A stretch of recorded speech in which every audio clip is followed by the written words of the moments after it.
Hi, mga ka-viewers ko. Kamusta kayong lahat? Noon, mahilig lang talaga akong manood at makinig ng mga iba't ibang platforms ng kwentong katatakutan, kakikiligan. Pero ito na pala ako, na isa na rin sa mga taong susubok na magbahagi ng experience ko, gaya ng ilan.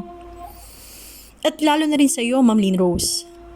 Sinubukan ko talaga na ika'y piliin para bahagi na ng experiences ko upang kahit na papaano ay makatulong ako sa sarili mong platform. Naway lahat po kayo ay may kapulutan dito ng aral. Ang kwentong ibabahagi ko ay hindi galing sa akin, kundi sa minsan ko na rin naging kaibigan. Hay, iba na talaga ang panahon ngayon. Mas lumalala na ang tinatawag ba na third wheel? Oops! Oops! Oops lang po ah. Hindi po ako ang na-involve sa third party, kundi yung nabanggit ko na kaibigan. By the way, itago nyo na lang ako sa pangalang Malia. Isa akong graduating student sa isa sa private school ng Kabanatuan. Kaya ko pala naisip na ibahagi ang kwento niya ay dahil palagay ko ay napaka-interesting ito. At marahil, ang ilan sa inyo ay maaaring makarelate sa kwentong ibabahagi ko ngayon.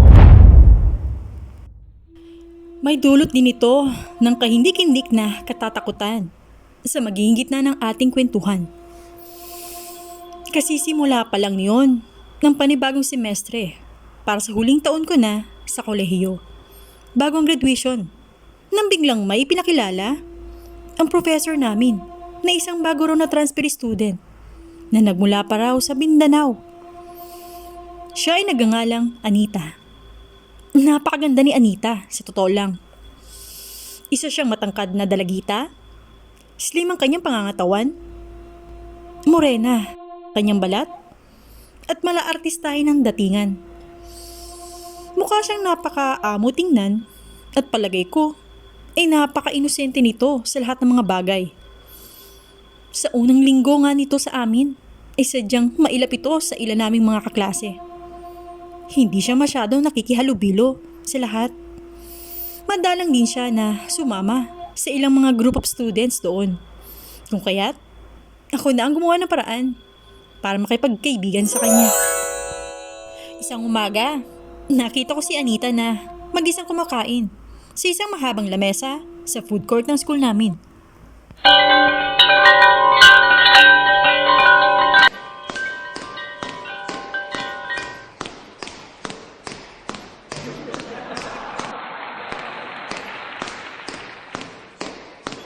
Hi, Miss Anita! Kamusta? Can I join with you?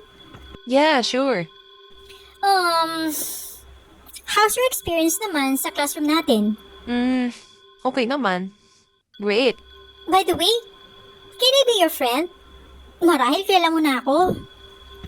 Yeah, sure, Malia. Pero, baka manimago ka sa akin, ha? I'm an introvert person. Okay lang naman yun sa akin eh. Same vibe nga tayo eh. Introvert person din kasi ako. Sa paglipas pa ng panahon, ay sa wakas, nag-click nga kaming dalawa ni Anita bilang magkaibigan. Marami akong na-discover sa kanya. Napaka-strict pala ng family nito sa Mindanao. At ang pinaka nakakasaludo sa kanya ay kailanman ay hindi pa ito nagkaka-boyfriend. Really, girl? Hindi mo pa naranasan ng magka-jowa? Eh, girl, paano ba naman mangyayari yun? Kung sobrang strict ng parents natin, hindi ba? Sa bagay, mahirap nga talaga yun. Tsaka, study first muna tayo, no? Kailangan muna kumatwi tayo para maging proud naman ng parents natin sa atin, hindi ba? Okay, as you said. Sa paglipas pa ng mga linggo hanggang buwan, may bigla namang isang student na taga-ibang classroom ang masugid na ng ligaw kay Anita. Noong una, naaabalid-baran nga siya roon eh. Halos hindi niya nga ito pinapansin. Kasi gaya nga ng sabi niya, hindi love ang priority nito, kundi pag-aaral muna. Gusto muna ni Anita na makapagtapos ng pag-aaral at makapagtrabaho bago raw siya pumasok sa isang relasyon. Subalit, sabi nga ng ilan, hindi ba? Sa taong masikap, matyaga, at consistent sa kanyang ginagawa, ay para atang unti-unti nang natitibag nito ang napakataas na pader na ininigay ni Anita sa kanyang puso. Ayun! As what I expected, nakikita ko na kay Anita nang unti-unti na itong nagbabago dahil sa mga consistent na pagsuyo ni Jigo sa kanya. Si Jigo na isang estrangherong estudyante na bigla na lamang umabala sa busy na buhay ng aking kaibigan na si Anita. Maraming signs ko nang nakita kay Anita na ito in love na nga kay Jigo. Marunong na itong kiligin. I-appreciate ang lahat ng mga bagay na pinapadala ni Jigo sa loob ng aming classroom.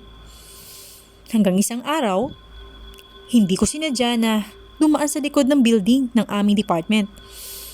Ayun! Nakita ko nga na halos nagtatalo na si Jigo sa tuwa. Sabay yakap dito sa kaibigan ko na si Anita ng mahigpit. Habang ang isang ko namang kaibigan na yun, napansin ko na may hawak-hawak itong isang buke ng pulang bulaklak. Hay, kitang-kita ko nga kay Anita ang sobrang kasiyahan nito sa kanyang mukha. Si Jigo, ang una-unahang lalaki na tumibag sa puso ni Anita, ang nagpaamo sa mailap nitong puso. Hays, hiniyaan ko na lang ang kaibigan ko sa kanyang naging desisyon na bumali sa kanyang matuwid na prinsipyo. Subalit, bigla isang araw, may nakakasyak na pangyayaring naganap. Habang masaya kami ni Anita na nagtatawanan pa, pabalik sa aming classroom, ay may isang grupo ng estudyanteng puro babae ang bigla na lamang humarang sa aming daraanan. May isang babaeng galit na kumausap kay Anita.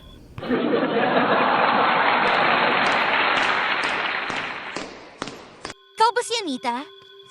Yes. Bakit? Ito palang malambina. Nulungkis sa Joe ako eh.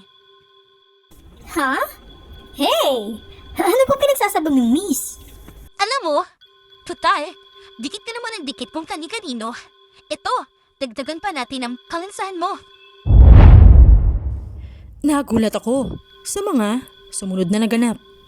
Pinuhusan ng babaeng humarang sa aming daraanan na isang tabong tubig na may amoy ng pinagbabara ng kinaliskisan ng isda ang ulo ni Anita. Halos lahat kami ay nagulat sa kanyang ginawa.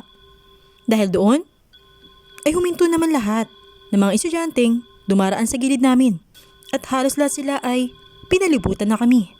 Nagtatawa na naman lahat ng mga kasama nito. How dare you doing that?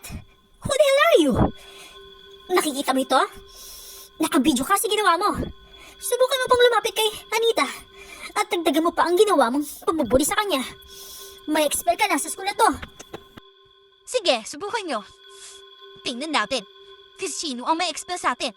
Ikaw, haliparot na si Anita. Sana magtanda ka na sa iyong ginawa. Kilalanin mo muna kung sino binabangga mo. Gayaan mo si Jigo. Tingpin niya, no? Sino ka ba? Para pagsabihan ng ganyan si Anita, ha? Tumigil ka nga dyan, loser. Hindi ka ang kausap ko, kundi si Anita. Ako na naman, ang original girlfriend ni Jigo. Pasalamat ka pa dyan eh. Yan ang ginawa ko sa'yo. Dahil sa pangangabit mo, celebration namin.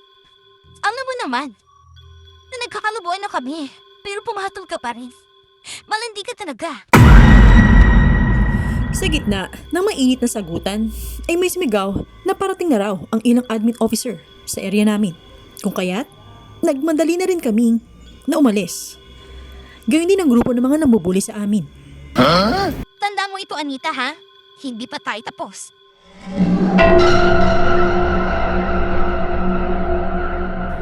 Pagkatapos ng pangyayaring yon, napansin ko na ilang araw na rin hindi pumasok sa aming klase si Anita. Sobra akong nag-alala kung kaya't makailang beses ko namang sinubukan na kontakin siya. Hindi ko pala natanong nung una sa kanya kung saan siya nanunuluyan dito sa kabanatuan. All I know Isa-isang dormitory siya nanunuluyan. Pero I was not aware sa exact address niya. Kung kaya't hindi ko siya magawang dalawin.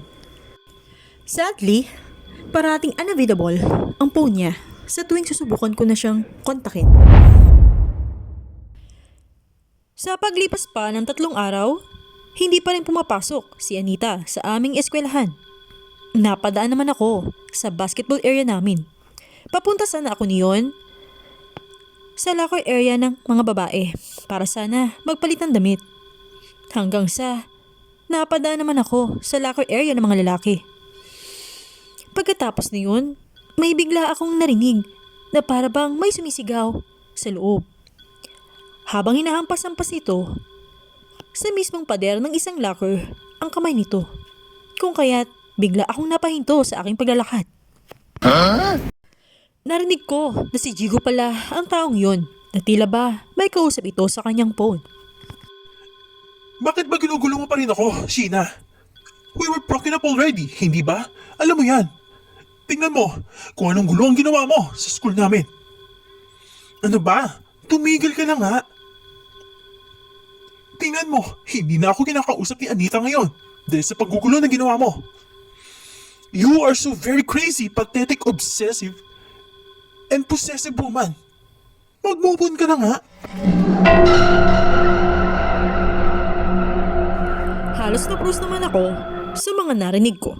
Bigla tuloy akong nakaramdam ng matinding awa para kay Anita.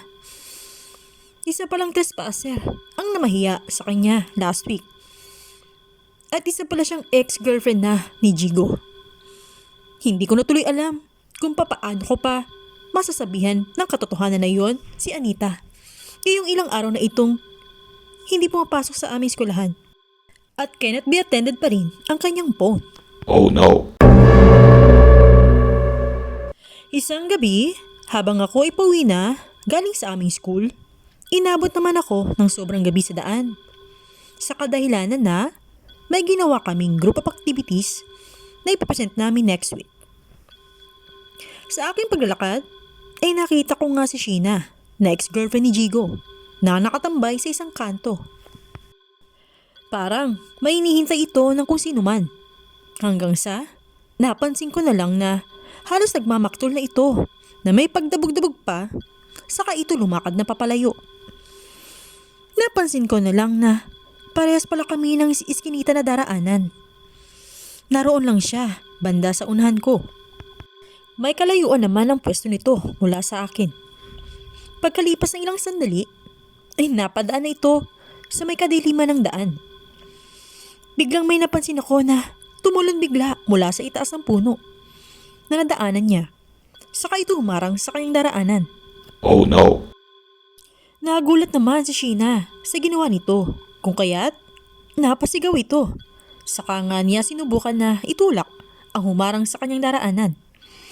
Ngunit hindi ito natinag sa kanyang pwesto. Bigla namang sinampal ng isang babaeng mahabang buhok si Sheena na halos kinahiga nito sa kalsada. Dahil doon, ay napasigaw naman si Sheena. Hindi pa roon natatapos ang lahat. Biglang sinugod ng weird na babaeng yon, si Sheena, na nakahandusay pa rin sa kalsada. Saka nga niya pinagkakalmot ito. Lumalaban naman si Sheena, pero sadyang malakas ang umatake sa kanya. Naninigas naman ako sa aking kinatatayuan nang masaksihan ko iyon. Dahil sa takot. Sa sobrang takot ko, ay naisipan ko na lamang na huwag mangialam. Saka nga ako nagtago sa isang gilid ng puno na aking nadaraanan. Kinakalmot lang ng kinakalmot ng weird na babaeng yon. Si Sheena. Hindi ko naman masyado maaninaga ng mukha nito. Dahil medyo malayo ang kanilang pwesto mula sa akin. Hanggang sa narinig ko na nga si Sheena na sumasaklolo na ito para humingi ng tulong. Subalit, wala naman akong magawa sa mga oras na yon. Wala rin namang dumaraan sa gawin na yon bukod sa aming dalawa. Halos nangangatog naman ako sa takot. Kung kaya't hindi na ako makakilos sa aking pwesto. Sa paglipas pa ng ilang sandali, ay halos hindi ko nang matiis ang pag-iyak ni Sheena sa paghingi nito ng saklolo. Kung kaya't, Dumampot na lang ako ng isang malaking bato na nakita ko sa aking gilid. Saka ko nga sinubukan na batuhin ang weird na babaeng yun na umaatake kay Sheena. Tumigil na nga ito sa kanyang pag-atake kay Sheena.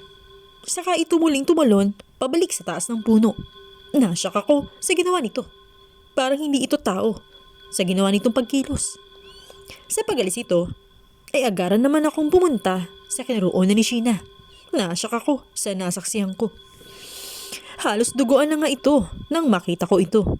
Ang dami nitong kalmot sa buong katawan nito, maging sa kanyang mukha. Sobrang lalalim pa ng mga pagkalmot nito. Sinubukan ko ring tumingin mula sa itaas ng puno. Saka nga ako may napansin na isang puting pusa na naroon.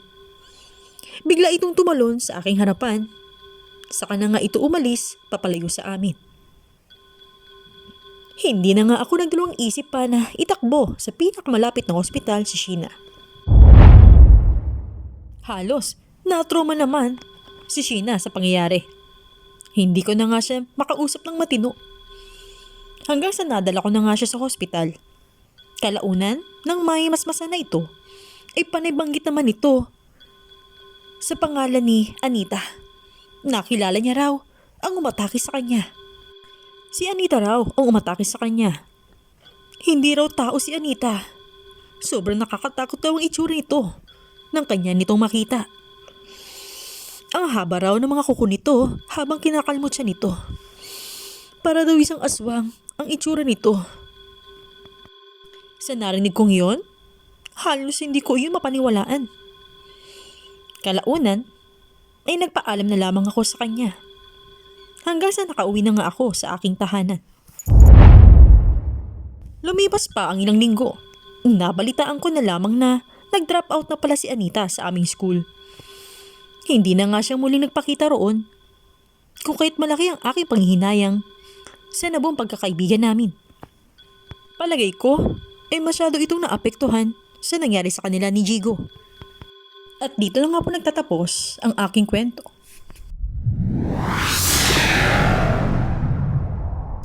Hi po! Kamusta po kayong lahat? Nagustuhan niyo po ba ang ating i-share sa inyo na true to life experience? Kung ito yung nagustuhan, huwag niyo po kalimutan na mag-subscribe, mag-like at mag-share. At mag-comment kung may nais po kayong sabihin.